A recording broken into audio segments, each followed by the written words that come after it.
হরমুজে ইরানি হামলার মুখে 21 ভারতীয় নাবিক, প্রকাশ্যে এলো ভিডিও।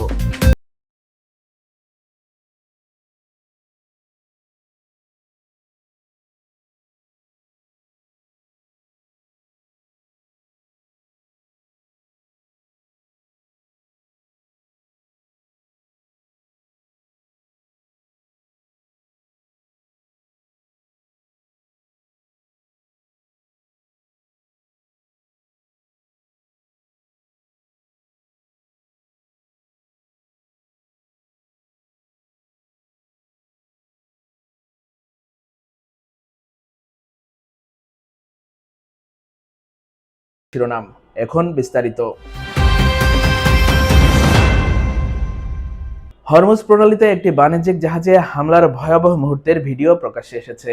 ভিডিওতে দেখা যায় বাইরে গুলির শব্দ ও রকেট চালিত গ্রেনেড ছড়ার মধ্যে প্রাণ বাঁচাতে জাহাজের ভেতরে নিরাপদ আশ্রয় নিচ্ছেন 21 ভারতীয় নাবিক। ভারতের নাবিকদের সংগঠন FSUI জানিয়েছে, ঘটনাটি গত 22 এপ্রিল হরমুজ প্রণালীতে ঘটেছিল।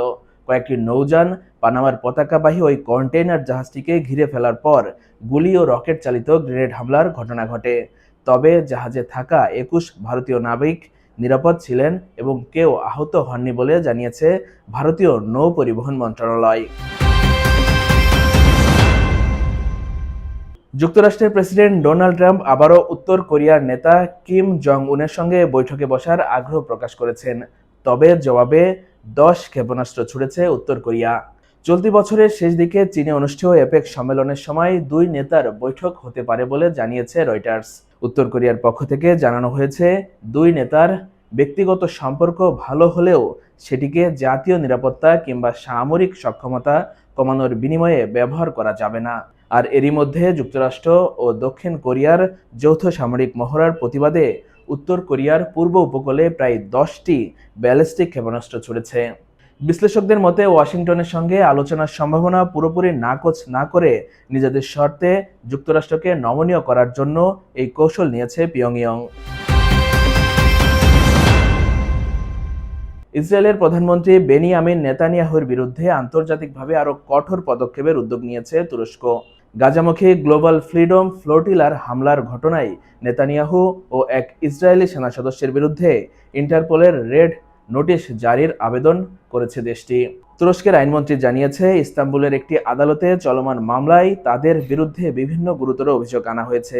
এর মধ্যে রয়েছে মানবতা বিরোধী অপরাধ, নির্যাতন, ইচ্ছাকৃতভাবে আহত করা, স্বাধীনতা হরণ এবং সম্পদের ক্ষতির মতো অভিযোগ। তুরস্কের এই পদক্ষেপে তীব্র প্রতিক্রিয়া জানিয়েছে ইসরায়েল। নেতানিয়াহুর কার্যালয় তুরস্কের প্রেসিডেন্ট এরদোয়ানকে আক্রমণ করে মধ্যপ্রাচ্যে অস্থিতিশীল করার অভিযোগ তুলেছে।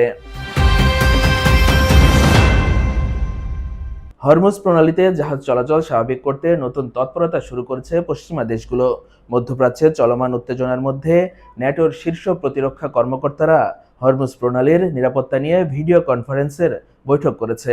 তবে ন্যাটো সরাসরি চলমান সংঘাতে জড়ানোর কোনো সিদ্ধান্ত নেয়নি, বরং কোনো মিত্রদেশ কী ধরনের সহায়তা দিতে পারে এবং সেই সহায়তায় কিভাবে সমন্বয় করা যায় সে নিয়েই আলোচনা হয়েছে। এদিকে ফ্রান্স ও যুক্তরাজ্য প্রায় 1 ডজন দেশকে নিয়ে আলাদা একটি উদ্যোগ গঠনের চেষ্টা করছে। লক্ষ্য, পরিস্থিতি স্বাভাবিক হলে বাণিজ্যিক জাহাজ চলাচলে নিরাপত্তা দেওয়া। লেবাননে আবারও ভয়াবহ হামলা চালিয়েছে ইসরায়েলি বাহিনী। শুক্রবার রাতে ও শনিবারে ভোরে দক্ষিণ লেবাননের বিভিন্ন এলাকায় গোলাবর্ষণ, বিস্ফোরণ ও মেশিন গান হামলার খবর পাওয়া গেছে।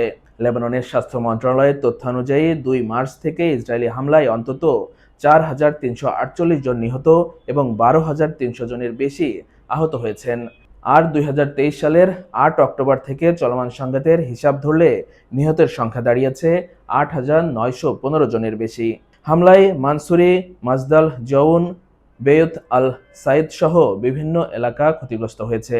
কয়েকটি এলাকায় ঘরবাড়ি ব্যাপকভাবে ধ্বংস হয়েছে।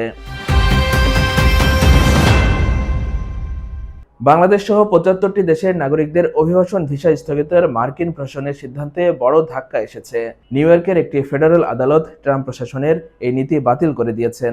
শুক্রবার বিচারক জিনেট ভার্গাস রায়ে বলেছেন, নির্দিষ্ট জাতীয়তার ভিত্তিতে অভিবাসন ভিসা স্থগিতের এই নীতি ফেডারেল অভিবাসন আইনের সঙ্গে সাংঘর্ষিক এবং প্রশাসনের এখতিয়ারের বাইরে।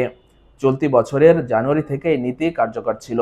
এতে বাংলাদেশ, পাকিস্তান সহ দক্ষিণ এশিয়ার বিভিন্ন দেশের নাগরিকরা ক্ষতিগ্রস্ত হচ্ছিল।